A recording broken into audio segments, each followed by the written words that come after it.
Looking for a fun way to win up to 25 times your money this football season? Test your skills on Prize Picks, the most exciting way to play daily fantasy sports. Just select 2 or more players, pick more or less on their projection for a wide variety of statistics, and place your entry. It's as easy as that.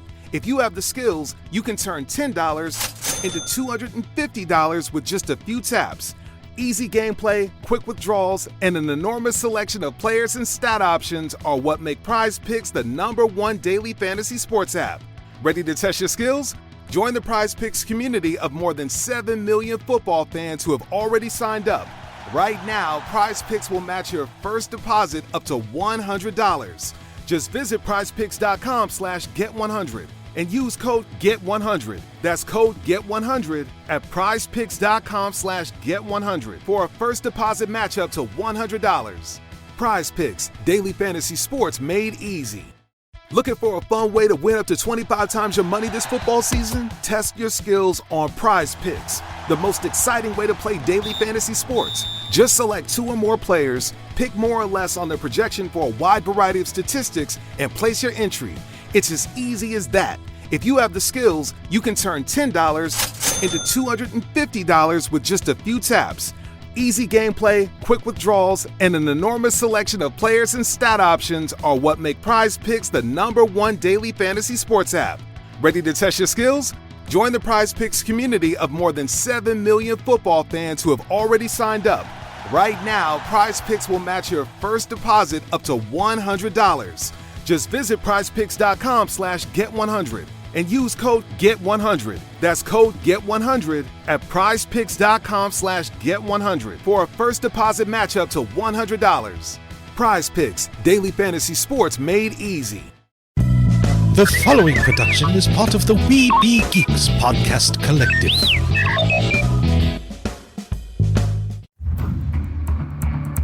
From days long ago, from uncharted regions of the universe, comes a legend. The dream that came through a million years, that lived on through all the tears. It came here, the Fandom Nexus. Fabulous secret powers were revealed to our host as he plugged in his microphone. I have a podcast! Here he is, your Spider-Pan, Jeremy.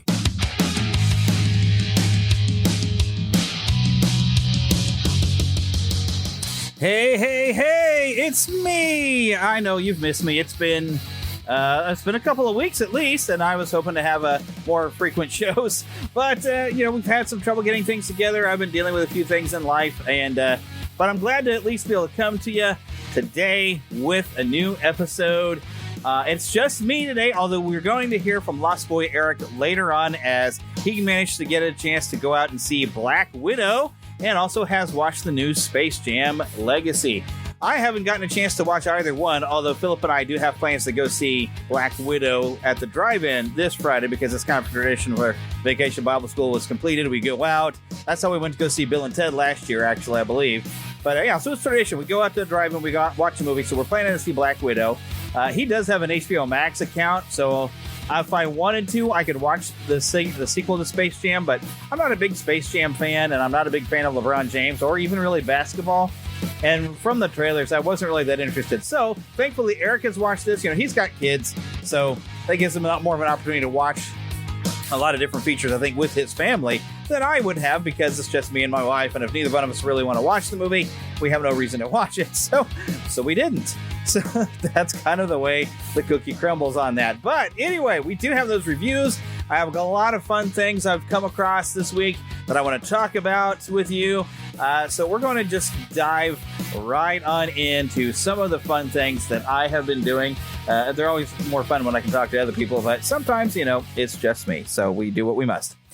So as far as what I've been watching, this has been a time for doing some retro viewing. I'm the Bad Batch. I'm behind probably. I think I might be 2 episodes behind. I need to go back and watch some Bad Batch episode because the Bad Batch is still a good show.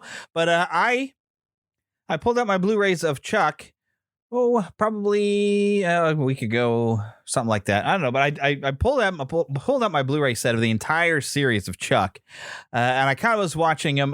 One thing I've noticed when I work from home, having something on in the background on the TV here in the office kind of helps me, focus or whatever. Kind of like when I used to listen to an audiobook or something while I would work, when I'm staring at the same computer screen for a long time, because it's when I'm doing a lot of that traffic work and I'm looking at a map and just looking for things to change on the map, and you got to keep your brain active in the right way, I guess.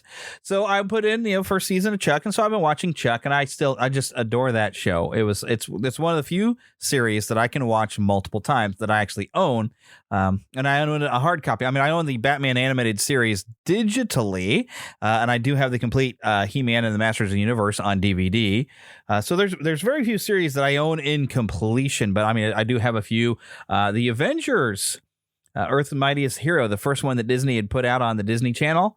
I do have that set. I have at least all the really good episodes of the X-Men animated series, and I've got the Spectacular Spider-Man. I really wish they released the 90s Spider-Man here on some sort of solid media instead of just on Disney Plus, because I would own that too. So I mean, there's very few things that TV shows that I'm going to watch repeatedly. And that is definitely one of them. And it is fun to go and watch and see, Zach Levi. I mean, let's see, when was the series? It was in the 2000s, I believe it started. And so he's a lot younger looking than when you see him in Shazam. There's definitely, you can see he's, aged, he's bulked up, because he's, play a superhero, you want to put a little muscle on, and he did. So it's interesting to see him at this younger age. Of course, I did watch the conclusion of Loki, which, all right, I don't want to spoil it if you haven't sat and watched, but it didn't wrap things up in a nice little package and put a bow on it. But it does give us a character to talk about. We did get to meet a character that we knew was coming, but we finally get to meet him. Although they did not name him, he was recognizable in the colors that he wore and sort of these circles he had kind of just below his neckline made him recognizable. But let's just say Nathaniel Richards, so this is pulling directly off of Marvel.com. Nathaniel Richards was born in the alternate timeline Earth 6311, aka Other Earth. In this reality, the Dark Ages never occurred and technology developed without interruption. Their timeline having diverged circa 300 AD, the people of Other Earth made their first moon landing in 900 AD, which became the first year of their new calendar. After a peaceful era during which a lunar colony was established, the Great War between the colony and Earth destroyed the moon and plunged Other Earth back into a primitive state. Nathaniel Richards of Earth 616, attempting time travel, reached Other Earth and settled there. He used his knowledge to help rebuild that world and married Cassandra, daughter of the matriarch of Irenes. I think that's how you say that. He became known as both the Warlord, erroneously, and the Benefactor. Approximately 1900 years later, in the calendar year 3000, Nathaniel Richards' descendant and namesake was born into an age of peace and enlightenment thanks to his ancestors' efforts. At age 16, the young robotics student Nathaniel develops a working growing man stimuloid model. However, his throat is slit by a bully, Morgan, causing him to spend the next year hospitalized. While recovering, he studies cross-dimensional recordings of the heroic age of Earth 616, brought to his reality by the Benefactor. At age 25, Nathaniel discovers the Benefactor's citadel, his former fortress, and a long-sealed chamber which contains part of a time machine and plans for its operation. This is Kang, known as the Conqueror.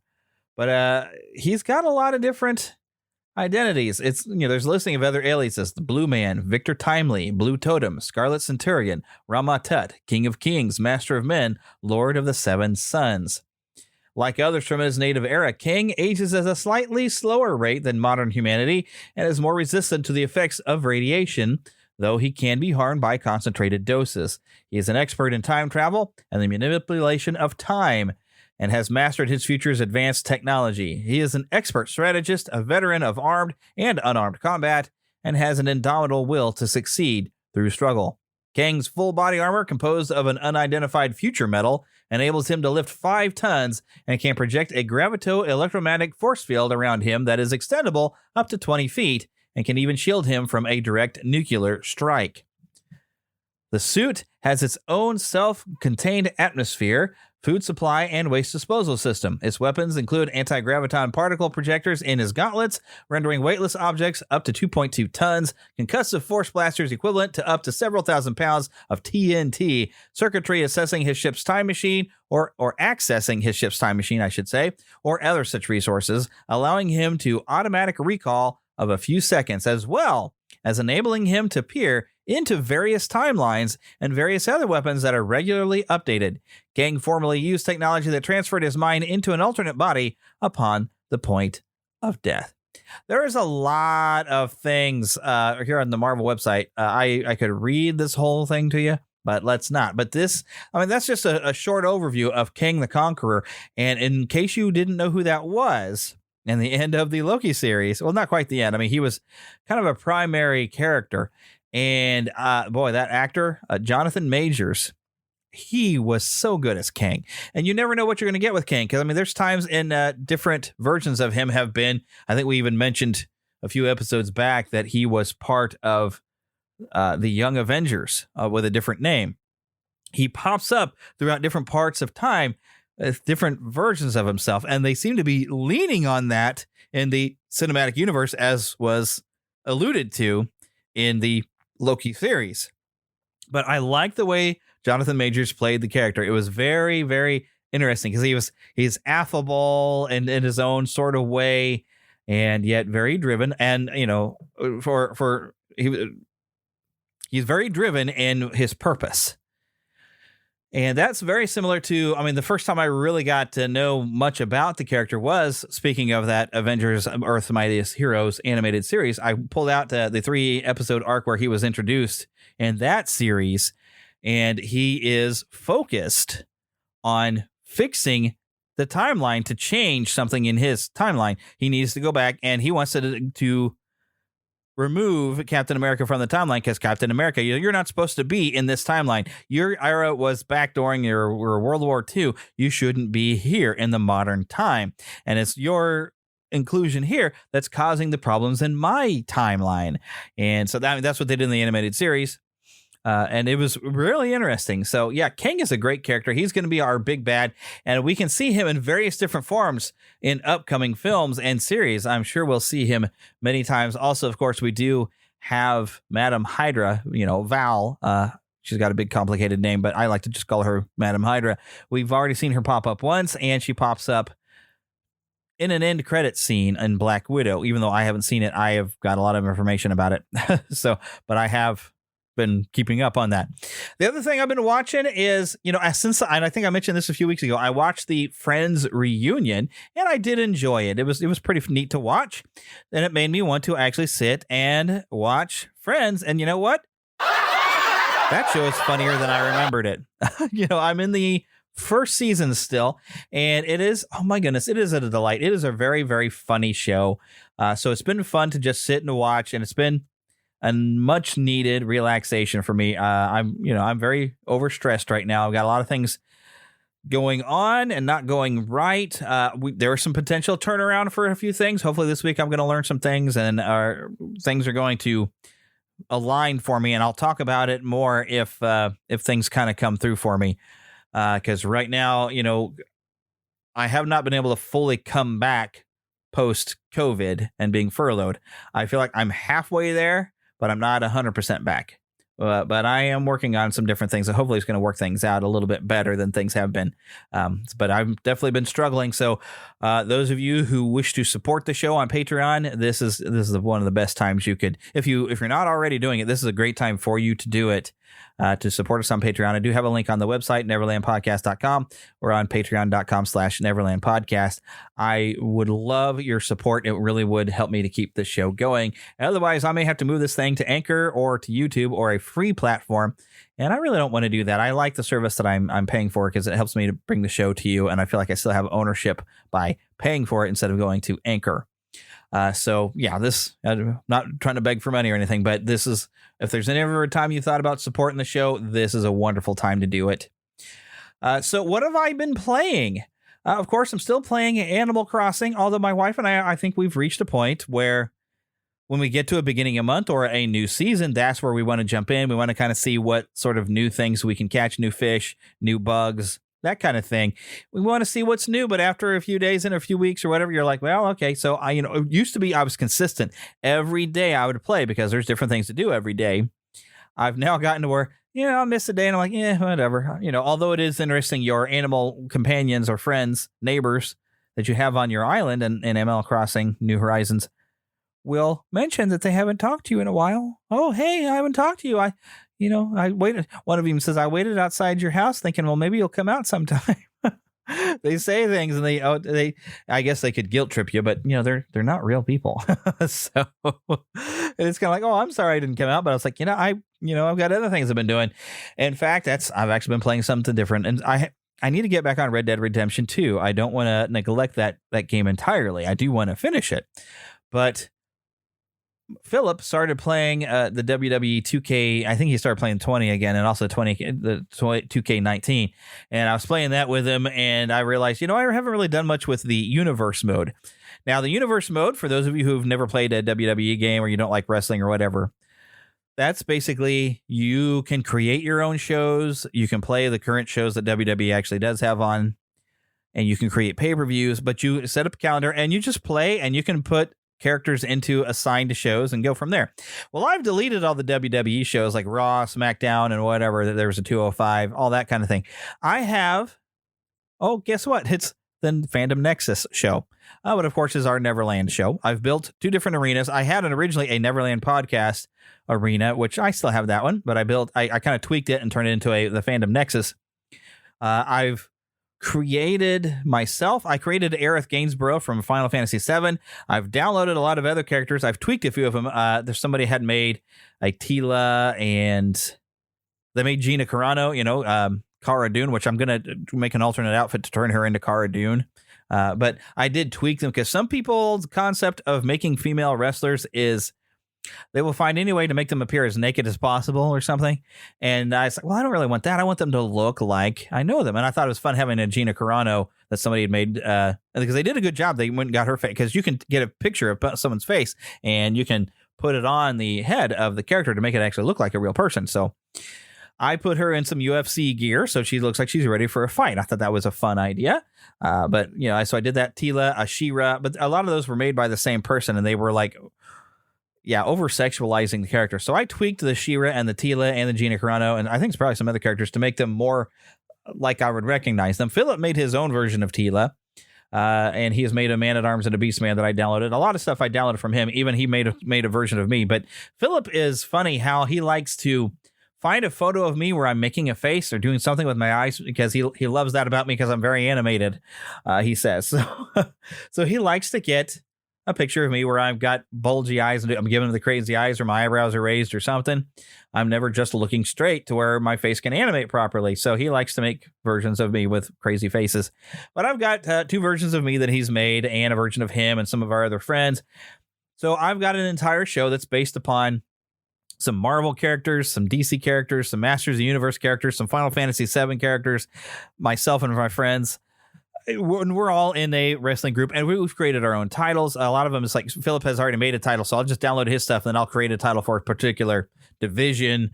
And so I've done that. And then, of course, I've created another show for all the women to compete. So, my wife is able to go and compete against She-Ra and Tila and Gina Carano and Starfire and Poison Ivy and the Black Widow, and a comic book style Black Widow somebody had made. I thought it was kind of neat. So, but I have all these female wrestlers that are all on their own show. Then I have all of those goofy people in another show. And then, because I am an old school kind of favorite of old wrestling, that stuff I grew up on, I've got another show that is I label as a WWF, and I have all these vintage wrestlers that are included in the game, or somebody recreated them, and I have them all on their own show, and I let them compete over some vintage titles. And so I have that as my weekly scheduling, and I create pay-per-views to happen once a month for each one of the shows.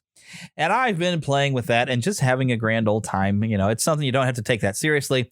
And part of the fun I've got a Spotify playlist I've been working on for a while. It was a 70s, 90s playlist. Now it's included the 60s. I've kind of been putting these together partly for the Real Brian show. If you haven't checked it out, go for it.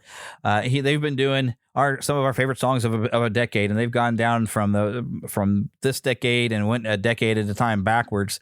The next show they'll have, which will release on Friday, is going to be featuring the 1960s. And so I was looking up for songs of the 1960s, and I added it to this playlist, and then I sent Brian a list of some of the songs from the 1960s that are really good ones that I like. But I've got like 355 songs now on this playlist on Spotify. So if any of you happen to follow me on Spotify, you should be able to find this list. And it's a vast collection of a lot of things. And I can listen to it while I am playing the wrestling game. Because, I don't really, the songs on the wrestling game I'm not that keen on. And even the commentary on the 2K19 I don't think is very good. So I've shut that off. And so I'm listening to music while I'm playing. And I have, of course, there's crowd noise and the game noises and stuff going on. But no commentary, no other music. I shut off the entrances. But this is the only game I really play that I feel like I can listen to a playlist. Because the PS4, you can pull up Spotify. And I can play this playlist. And this is one of the few games I feel like I can have alternate music playing that it doesn't take away from the game. Because a lot of games, the music in the game is so good these days that I don't want to take away from that. Even though, Red Dead Redemption 2 doesn't have a whole lot of music hits, but playing this music would not fit the feel of playing Red Dead Redemption 2. So playing wrestling allows me to listen to this vast playlist. So I've been having a good time with that. I listen to a lot of old music, and I even remember someone on Facebook saying, does anybody just sit and listen to music anymore? Well, thanks to this playlist, I've even set it up in the living room on the Roku device. I'll open Spotify and I'll start playing this playlist. My wife and I will sit there and listen and, maybe pull out a Switch and do some things on Animal Crossing. Or sometimes I just kind of sit there and I just listen to the music, and then, here's an ad. I got to sit through some ads. Oh, okay, we're back to the music. And just enjoy some of these old songs. So it's been a lot of fun doing that. Alrighty, well, I do have a little bit of news that I want to get into. Really just one thing. And I would hit the button, but, maybe I should. Mama! Nothing. That's not the right button.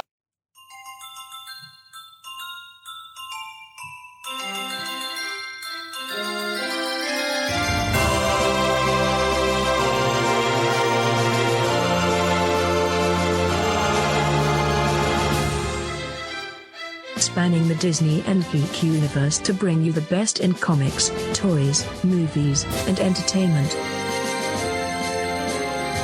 This is news from around Neverland. Like I said, really I only have one thing, other than I'd like to mention, Walt Disney's wedding anniversary was recent, I believe the 13th. We've also hit the 66th anniversary of Disneyland, which is, just kind of fun to mention. But I found out about this.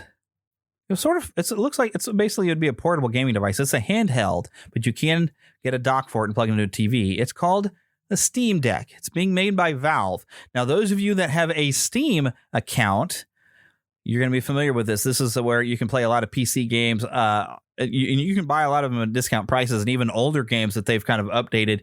A lot of Valve's old games. But on Steam, you get access to all these different games that you can play, and then you can download and stuff. But you own like a digital version of these games. And so they've had, and I own this device. I forgot what it was called, but it's a device that you could plug into your TV, and then you could plug whatever sort of controller into this device. And so you connect it to your Steam account, and then you're supposed to be able to play your games even on that. I had bought one of those because I've never finished the original Half-Life, and I'd like to be able to play with a controller instead of a mouse and keyboard, because I'm not good with mouse and keyboard on a first-person shooter type of thing like that. Although using a mouse to aim at stuff is good. It's just melee weapons. I feel weird clicking a mouse. I don't know. It just... and jumping and stuff. I don't know. It just didn't feel right. Okay. And I wanted to play it on a controller. So I bought the device and hooked it up to the TV. And then it said that Half-Life was not compatible with a controller. So this gives me a new opportunity. I don't know when I'm going to be able to pick up this thing, but I would like to get it. So the Steam Deck, imagine a Nintendo Switch, only it's a little heavier. And the controls are right along the very top on the sides of this, it looks like it's got a slightly bigger screen than the PlayStation Switch. But it also includes, right beneath the joysticks, little touch pads, which are aimed at for if you need to have a mouse, you can use that for your mouse. So I have a feeling this would help me to be able to play Half-Life because I own it on Steam, but I could play it on this device. Now, there's some other games that I own on there that I had to, buy even on the PS4, like Star Wars, the Trooper game. Wow, Galactic Commandos. You know what I mean, right? They were clone troopers and they were commandos. I played through that on the PS4. I think I got video of it. I don't think I've uploaded it up to YouTube yet. I haven't got uploaded to YouTube in a while. But I got that also on Steam with a collection of Star Wars games. But my computer is too fast to run these things, and the mouse is just flying everywhere. So I wonder if this device would enable me to play some of those other games, because they have like some of the Dark Forces series on here, a lot of different games that I'd like to be able to play, but they don't run right on my computer. They're just too fast because they're older games. And I'm wondering if they're tweaked to where on this device I'd be able to play it. But then as I mentioned, this Steam Deck, you can dock it, and there's a dock that they'll be selling, but you could also apparently get a USB dock of just any type, and you can plug it in and then connect it to your television and apply a controller to it, connect to controllers, and you should be able to play on your television as well with a controller. I like playing it as a console game. That's what kind of got me excited about this. So this is going to begin shipping in December of this year. The interesting thing is the availability. They did a reservation thing for $5 deposit, and the Steam servers were immediately just overwhelmed when they had a reservation page as soon as it went online. People jumped in like crazy. This is going to be selling very well. I do not know what the full retail price is going to be. So, and they're trying to keep people from ordering multiple Steam Decks, but might not be working. And I bet you're going to find some of these things selling online. But they're expecting at least some order availability in the first quarter of 2022. They'll have a 64 gigabyte version in quarter 2 of 2022, 256 gigabyte version in quarter 3. I think I've got those wrong. But yeah, they're going to keep getting increased gigabyte on the amount of space you have. But of course, it is upgradable. You can buy, of course, an SD card and insert it to get more space, so you can fit all your different games on there. But I found another page about some of the information. Well, I guess I've got those are the only specs I really found. This other page, now if I can get it to pull up, I had another. Oh, there we go. Here we go. Some other things I did have. I forgot I had a second thing. I was curious about the Final Fantasy II page or Final Fantasy VII second part. Right? Square Enix released Final Fantasy VII. Last summer, about the time, I was playing that during the pandemic, but they've had an upgrade, not really an upgrade, a DLC, Final Fantasy VII Integrate, but it's exclusively on the PS5. And it did give an upgrade to the original game for next generation systems. And that's funny. It says on the IGN, they actually say because it finally upgraded all those pesky doors. I didn't have any problem with the doors. But this new storyline with Integrate has Yuffie in it, which I was not a big fan of Yuffie, but of course I do want to get this. When I get a PS5, I'll worry about getting this. But I was curious about how things are going for the second part. And so I was doing some search for it, and this is where I found basically the Yuffie and the upgrades. And that's all I can really say. There's not a whole lot of knowing when they're going. He says, Yuffie's story generally moved briskly, never quite outstaying its welcome, while also offering a tantalizing taste of what's to come in Final Fantasy VII Remake Part 2, which is now in full production. And that's pretty much all we have. It's in production, which we kind of knew that. But I guess this does tease of some things to come. I have heard there is an extra scene where we're going to get to see Zack, yes, is indeed alive, and he makes an appearance. But you're going to get to see a little bit of Yuffie and I guess how she's going to eventually fit in with the other characters. And I think you even get to see a little bit of the characters from the original Final Fantasy VII Remake and see where they're at just after where we leave them in the game. I don't really want to say too much because in case you haven't played it, I don't want to spoil anything. But if you haven't played it, I want to highly recommend you play that Final Fantasy VII Remake. It was amazing. I've played through it multiple times. I've nearly got the platinum score on the thing, but I just not quite. So it's coming. We know the second part is coming. That's all we can say. It is coming. I was really hoping I was going to find more information on it when I looked it up, but like I said, not yet. Not yet. So yeah, that's pretty much, I only really had one real update and then one kind of sort of update that I was kind of excited about. But now, as the button I hit earlier was kind of saying, I do have something to talk about in the trailer park. Mama, another gator got in the house. Another gator? Give me that sugar. Come here. Get him, Mom. Get that gator. The Neverland trailer park.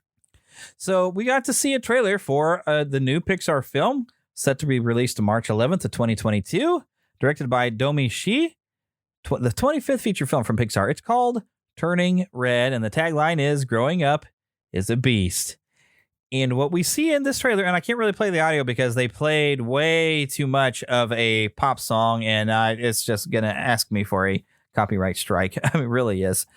So, set in Toronto, Ontario, Canada, in Turning Red, Mei Lee is a confident, dorky 13-year-old torn between staying her mother's dutiful daughter and the chaos of adolescence. And as if changes to her interests, relationships, and body weren't enough, whenever she gets too excited, for which a teenager is practically always, she poofs into a giant red panda. Turning Red is directed by Academy Award winner Domi Shi, known from Pixar short Bao. Yeah, you watched that, I'm sure. I'll bet you had an emotional response to it. It was good. It's produced by Lindsay Collins. It's coming to theaters, of course, next spring.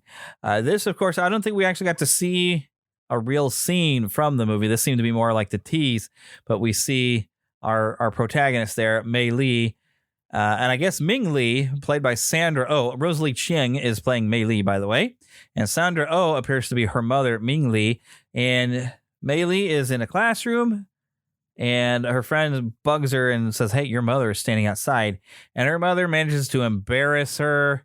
And as she gets embarrassed in the class, we have a Hulk out moment, and she turns into a giant red panda. Now, if you don't know what a red panda is, many people have said it's the cutest animal on the planet. And they might be right. We have red pandas here in the Kansas City Zoo. I love to go and watch them. They are absolutely adorable. So yeah, go look up a red panda if you're not familiar with one. Or if you've seen this trailer, you know, it's kind of cute. You get to see one, but to see the real ones are a lot better. Go Google it. So they do plan to put this out into theaters. And I plan to see it in a theater because I want to go, back to theaters. I'm planning, of course, like I said, to go see Black Widow in a drive-in. But this looks just silly and fun and cute and everything that makes us love Pixar. So with that said, we do have some movie reviews, and I haven't gotten to see either one of these movies. So we're going to see what Lost Boy Eric has to say, and then I'll share some things that I did do I did research. I've watched some videos, some different people reviewing Black Widow and the Space Jam. And so I have some information I can share just to make sure that I'm contributing to my own show. But let's see what Lost Boy Eric had. I really need to make a bumper for movie review. I really do. I'm sorry I don't have one yet. But here's a movie review from Lost Boy Eric of Black Widow. Hey there, Neverlanders and true believers. This is Lost Boy Eric coming to you with 2 reviews of films that have come out over the past couple of weeks. Now, unless you've been living in a hole in the ground for the last 2 years, we have been actively awaiting the return of the Marvel Cinematic Universe to the big screen. While it has been great to see little snippets of the Marvel Universe through WandaVision and The Falcon and the Winter Soldier and Loki, we finally got our first big Marvel movie back on the silver screen, Black Widow. Now, this movie, it goes back in time a little bit. It picks up on the events following Captain America Civil War, leading up to Infinity War. Now, Black Widow follows Natasha Romanoff on the run from General Thunderbolt Ross. You'll remember that back in Civil War, during the big German airport battle, she turned on Tony as well as T'Challa, allowing Steve and Bucky to escape and continue onwards to find the Winter Soldier program in Russia.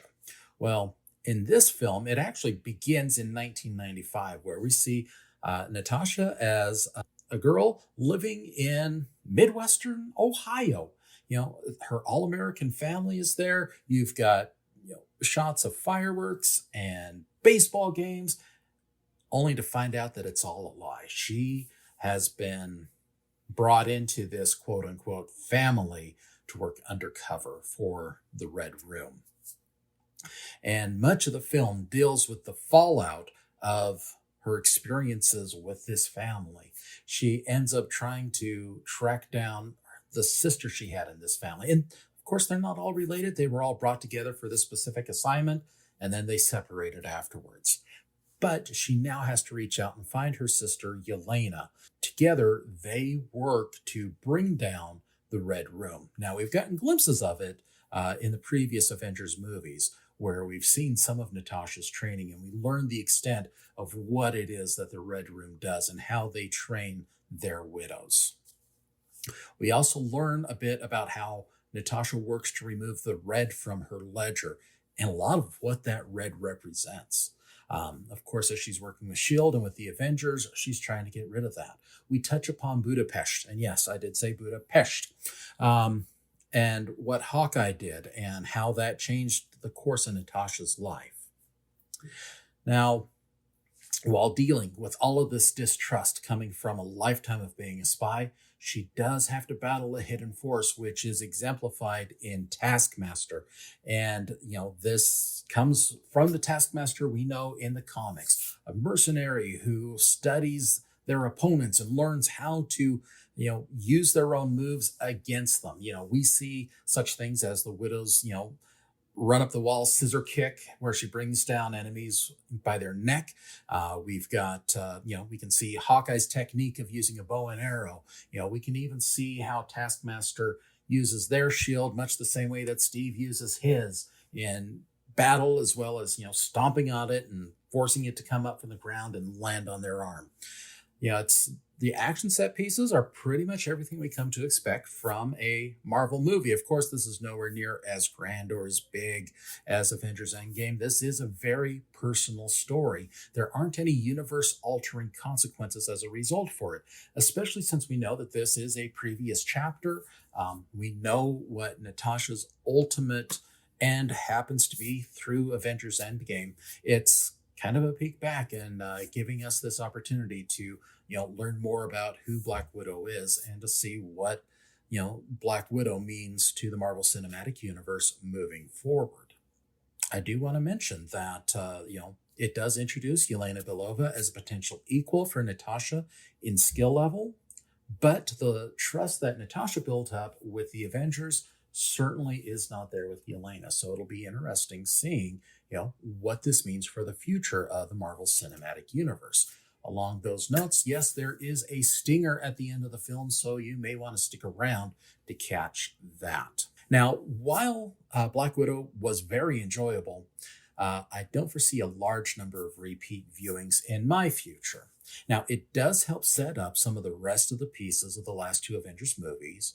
And again, it's good to see a more down-to-earth depiction of a character with stakes rather than an overpowered character smirking their way through the story.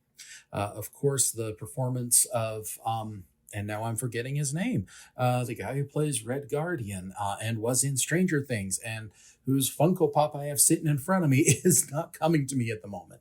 But he is a treat in the film. It's good to see his interactions, and I suspect there might even be more of a backstory to the Red Guardian and his history than has yet been revealed. He does mention at some point that he fought Captain America in the 1980s. Now, we know Steve wasn't thawed until, the 2010s-ish. We know that while Isaiah Bradley was out there, he has been in prison. While it's possible that Steve could have come back and fought him when he came back in time to deliver the stones, I don't think that's the case. I suspect that we might have another, let's say, commie smashing event or Captain America out there during this time. So, we'll wait to see what that means. That's all setting up pieces for the future of the Marvel Cinematic Universe. But again, I did enjoy Black Widow. If you want to go ahead and see it, please feel free to go out and see it. There was some chatter about how there was a message that this movie was trying to portray. I didn't see anything of that social message being sent out. Yes, there is a bad guy. Yes, he's a really bad guy, and he suffers the consequences of his actions. But again, it was a great movie. Like I said, it may not be something that I rewatch on as often as some of the other movies, but it is one that I'm definitely going to add to my collection when a home media release is available. Now, as far as this film, what I really wanted in this film, and I've been excited for it if you've been listening for a long time. I've been excited for a Black Widow film, mainly from the first appearances she has in the Avengers film, where we see her apparently captured by some bad guys. And there's a phone call that comes in where Nick Fury is trying to give her a call, trying to send her to go find Bruce Banner. And she's like, oh, but come on, these guys are telling me everything. This idiot. Where, they think that they're in control and they're not. I wanted that sort of film where I wanted to see her, doing super spy, female James Bondy sort of awesome stuff. I don't know that that's what this film has provided, and I don't know that it really answers a whole lot about what happened in Budapest and how she met Hawkeye, and Hawkeye is throwing away lines. You and I remember Budapest very differently. I don't know that we really got answers to that in this film from what I've been hearing. But it has been receiving some positive critical and viewers' reviews on Rotten Tomatoes. Now, the negatives that I'm hearing about is, and a lot of this, I did see some stuff with, I like to watch the pitch meeting videos from Screen Rant because they are funny. They're very tongue-in-cheek, but they sometimes make a really good point of things that are kind of wrong with a movie. And they managed to get their video out within the same weekend of when the movie came out. I mean, they were able to find flaws with it within one quick viewing. So I'm like, that's a little scary. And I also was a little thrown off of my desire to see it. Granted, I'm broke, so I couldn't go and see it. I couldn't do the Premiere Plus. I really can't afford to get out and see it. But I was really thrown off of my excitement when IndieWire had a review that said, men are going to squirm as they're put in their place. Excuse me? I don't think I need to be put in my place. I'm fine. And if this was reversed and we were saying the women are being put in their place by a film, there would be uproar. So that threw me off. I'm like, yeah, I know I don't like a movie that feels like it needs to put me in my place or make me squirm unless it's a horror movie and it's supposed to horrify me. But I usually don't go to those. I like good stories and mystery of horror, old classic style. So that really threw me off. But one of the things that was mentioned by the Screen Rant guy, I always forget his name, but he's very funny, is she's not being injured in massive, like a car explosion. You see her falling off of buildings and getting to a fight right after. She's fine. And I've seen the footage where she's fallen off of a building and wham, bam, and bashing her head in multiple chunks of metal on the way down. And also in a car that is blown up and flips, overturns multiple times. And she's fine. Now, she has no superpowers. She's very normal.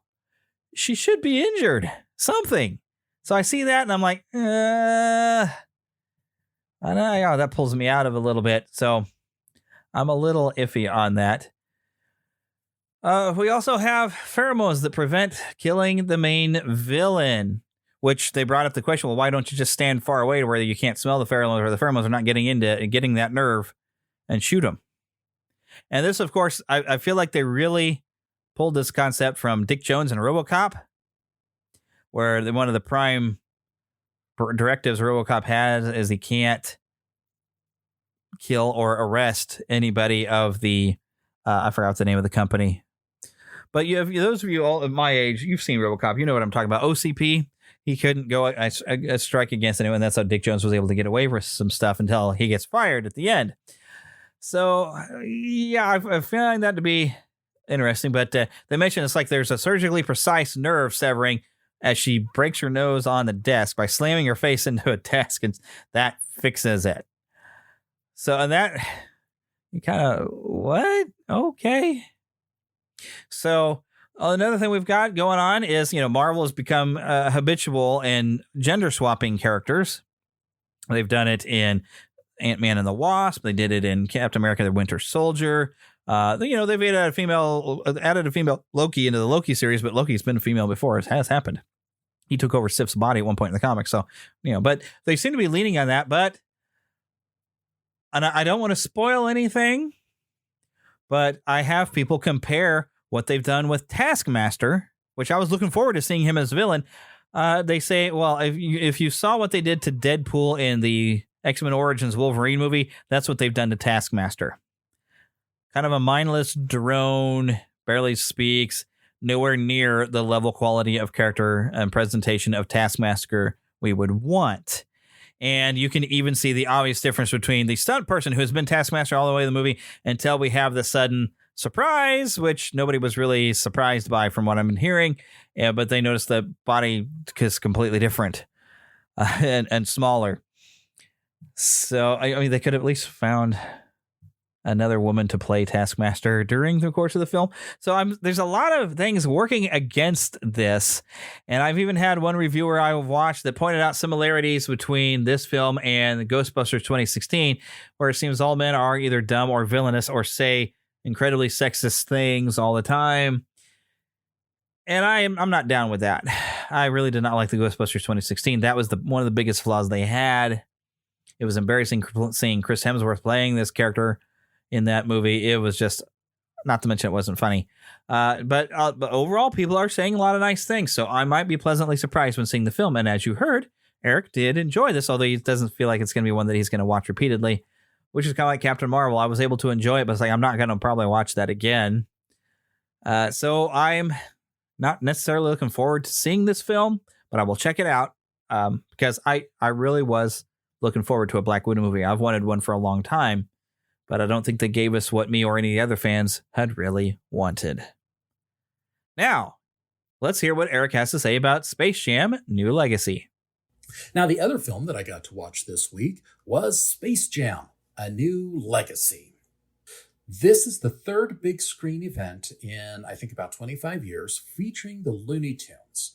It has a lot of style. However, I'm sad to say it's got very little substance, especially drawing from the original Space Jam. Because, it does have elements of Space Jam, it's also got elements of Ready Player One as well as Tron. So I think I'm going to be referring to this movie in the future as Space Player Tron. At its heart, Space Jam: A New Legacy is a story about parents learning to let their children enjoy the things they love. A young LeBron James is told by his coach that video games will stunt his potential as a basketball player, which leads an adult King James to ignore the aspirations of his son who wants to design video games. Now, this movie kind of focuses on the machinations of a virtual character named Al G. Rhythm, played by Don Cheadle. Al G. Rhythm is an algorithm within the Warner Brothers virtual world, which gives him access to many Warner Brothers properties, such as the Justice League, Mad Max, Scooby-Doo, The Iron Giant, King Kong, The Mask, Neo, and Agent Smith from The Matrix, just to name a few. Al believes James can elevate Warner Brothers to a new level, and when its proposal is laughed down by LeBron James, Al gets revenge by sucking LeBron and his video game designing son into this virtual world. At times, this movie comes across as a real celebration of Warner Brother properties. There's a lot of remember this character or remember this movie moments, which really don't benefit the relatively weak storyline. If you're an animation fan, there's some great character work in animation involved, especially with the tunes. But it tends to be overshadowed by flashy effects or, again, by characters which have nothing to do with the Looney Tunes stable. Too much of this movie relies on tropes from better films that we have seen a million times and done much better in movies like Hook and The Muppets. Rather than spend the money on this, I would say go check out the new Looney Tunes cartoons. Or better yet, revisit the classics by Chuck Jones, Bob McKimson, Bob Clampett, and Friz Freleng. A New Legacy brings nothing new, nor does it establish a legacy that future Looney Tune projects should be built upon. I'm sorry, but I would wait for this one to get out Redbox or wait for it to appear on a streaming service that you're already paying for. With that, I do want to thank Jeremy for the chance I've had to go ahead and take a look at these movies. I hope this helps you in your decision making. And remember, this is just my opinion. You may have something different to say. please reach out and let us know what you think about these movies. Back to you, Jeremy.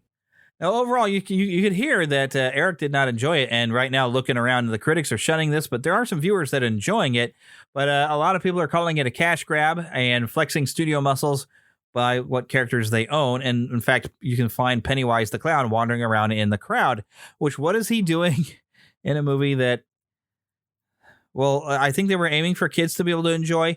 I've even seen people on Facebook talking about adults should not be reviewing this film because they're not the target audience. Like, children are the target audience because of cartoon characters. And as Eric says, you'd probably be better off showing children the classic Looney Tunes.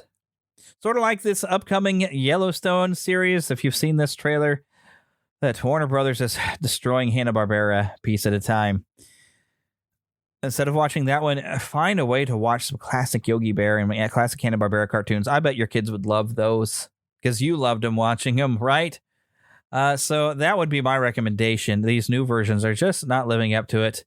Nothing that Warner Brothers has done with Scooby-Doo has really appealed to me.